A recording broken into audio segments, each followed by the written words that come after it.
Number 5.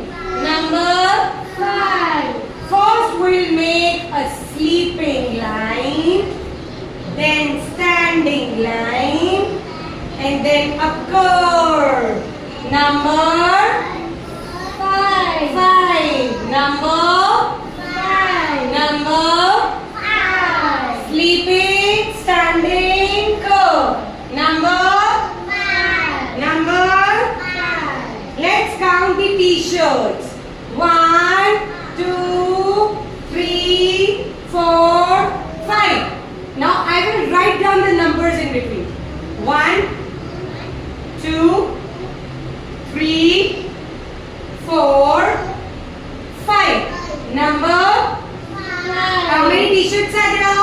5 t-shirts.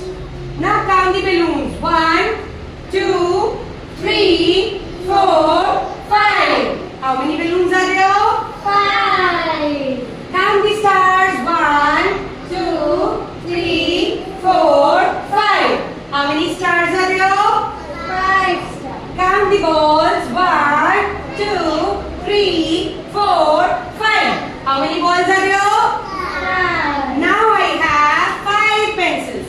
1, 2, 3, 4, 5. How many pencils are there? 5. I have 5 wooden blocks. 1, 2, 3, 4, 5. How many wooden blocks are there?